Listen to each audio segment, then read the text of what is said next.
سب سے پہلے ان کا اعزاز کرنے کے لیے میں تو اس قابل نہیں ہوں، میں منتری جی کو ہی چاہوں گا کہ وہ ان کا اعزاز کریں.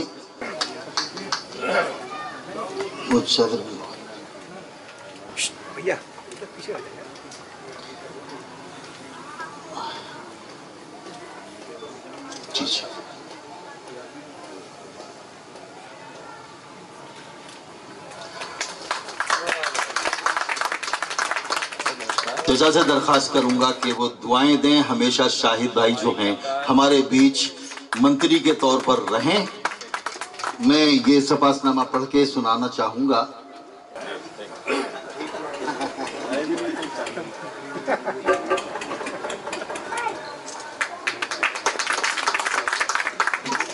سپاس نامہ. عزت مآب علی جناب شاہد منظور صاحب، کابینہ وزیر روزگار برائے محنت اتر پردیش سرکار لکھنؤ. محترم، خدا کا شکر ہے کہ آپ جیسا غریب پرور، ادب نواز، مظلوموں کا مسیحا سرزمین کٹھور ضلع میرٹھ میں اللہ تبارک تعالیٰ نے ہمارے بیچ پیدا کر کے ہم پر احسان عظیم کیا ہے. اللہ نے آپ کے اندر جو ملک و ملت کا درد محسوس کرنے کی قوت بخشی ہے وہ قابل قدر ہے. اللہ کا شکر ہے کہ آپ نام و نمود سے بے نیاز ہو کر ہمارے صوبے میں قومی، ادبی و ثقافتی و سماجی خدمات انجام دے رہے ہیں. اس کا ہم آپ سے منسلک تمام عزیز و شناسہ اعتراف کرتے ہیں اور آپ کی شخصیت پر فخر محسوس کرتے ہیں. آپ نے اردو کے پروگرام کو مہمان خصوصی کی حیثیت سے جلوہ افروز ہو کر جو عزت بخشی ہے اس کے لیے ممنون و مشکور ہیں.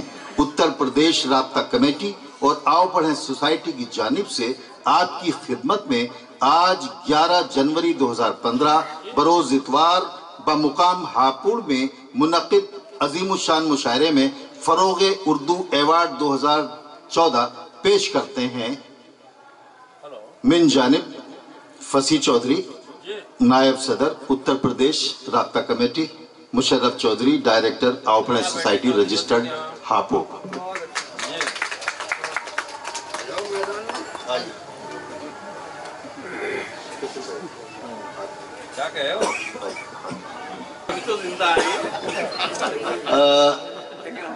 بہت گزار ہوں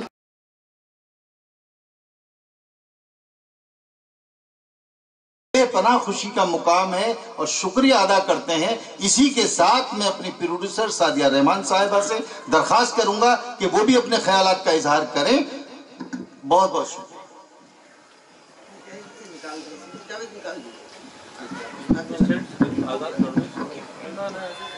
شکریہ فصیح صاحب اور یہاں پہ موجود جو سب صاحب ہیں سب کے شکریہ. اتنا مجھے کہنا چاہیے پولیٹیکل اینگل تو اس کا نہیں پتہ ہے کہ اردو پروموٹ کیوں نہیں ہو رہی ہے. جو ایک عام انسان ہونے کے ناطے میں سمجھتی ہوں وہ یہ ہے کہ ہم لوگ خود ہی اپنی زبان کا فروغ نہیں کر رہے ہیں. ہم کیوں استعمال نہیں کرتے ہیں اردو؟ کیوں ہم دوسری زبانوں کو اپنا رہے ہیں؟ یہ ہے پہلی بات. اور جو لوگ اردو سے وابستہ بھی ہیں وہ بھی جو ایک پراپر ادائیگی ہوتی ہے اس کو مس کر رہے ہیں. تو لہٰذا کہتے ہیں نا کہ ہر بڑے کام کی شروعات چھوٹی ہوتی ہے. میرے خیال میں بہت دور تک پہنچنے سے پہلے ضروری ہے کہ پہلا قدم ہمیں لوگ اٹھائیں.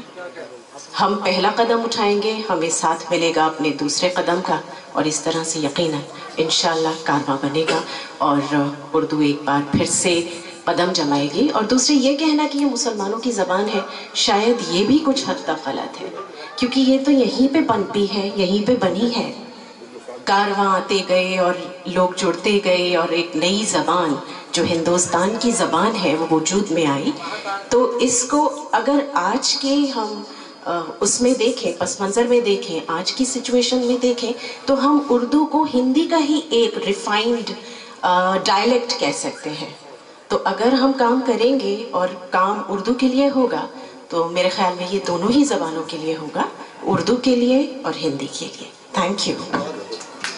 ایک بات جو سعدیہ نے کہی ہے بہت امپورٹنٹ بات ہے کہ ہم لوگ ہمیشہ یہ توقع کرتے ہیں، یہ بات کرتے ہیں کہ اردو کے لیے کچھ کیا جائے، فروغ اردو کے لیے کچھ کیا جائے. مجھے لگتا ہے اس کی ضرورت اتنی نہیں ہے جتنا جو پہلے قدم کی بات کی گئی ہے کہ ہم لوگ اردو کی طرف پہلے متوجہ ہوں، ہم لوگ اردو کی طرف پہلے سوچیں. وہ ہوتا نہیں. مجھے ایک شعر یاد آ گیا، اس سے میں نے کہا کہ نہ بام و در نہ صاحبان چھوڑ گئے، نہ بام و در نہ صاحبان چھوڑ گئے، میرے بزرگ کھلا آسمان چھوڑ گئے.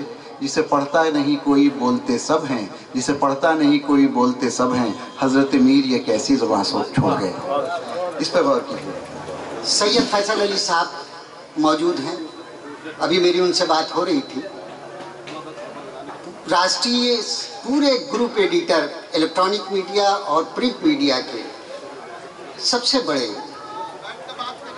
شخصیت سید فیصل علی صاحب کی، وہ یہاں موجود ہیں. بڑا کرم کیا، بہت شکریہ ہم ادا کرتے ہیں دونوں سوسائٹیز کی جانب سے. اس کے علاوہ ہمارے جو محترم پدم شری بیکل اتساہی صاحب، جو ہماری نئی نسل ہے،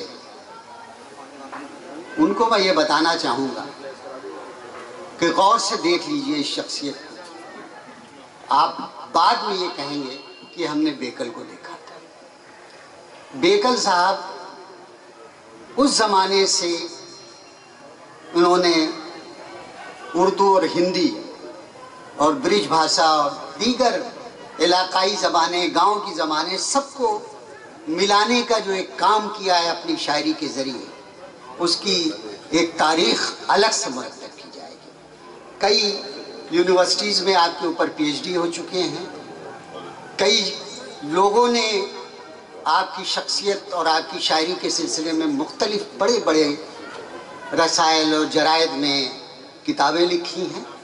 ہمارے لیے یہ بڑی خوشی کی بات ہے کہ آج وہ فصیح چودھری اور مشرف چودھری کی گزارش پر وہ تشریف لائے ہیں. ہم ان کا استقبال کر رہے ہیں. محترمہ موجود ہیں. فصیح بھائی نے تعارف کرایا کہ ٹی وی اور فلم کے حوالے سے ایک جانی مانی شخصیت ہیں. ہم ان کا بھی. میں نے جو فصیح چودھری صاحب سے یہ مائک اس لیے لیا کہ ایک جو بنیادی جو بات آج کے پروگرام کے ذریعے ہم کہنا چاہتے ہیں، وہ بات یہ ہے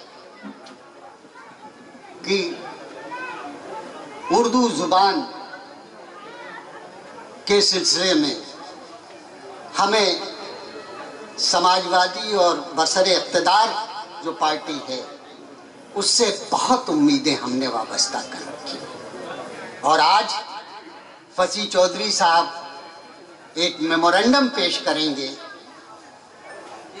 شاہد منظور صاحب کو کہ یہ اس میمورنڈم کے ذریعے ہماری آواز بن کر شاہد منظور صاحب ایوان سیاست میں ہماری آواز بن جائیں اور یہ کہیں کہ اردو کو اس کا جائز حق ملنا چاہیے، وہ مقام ملنا چاہیے.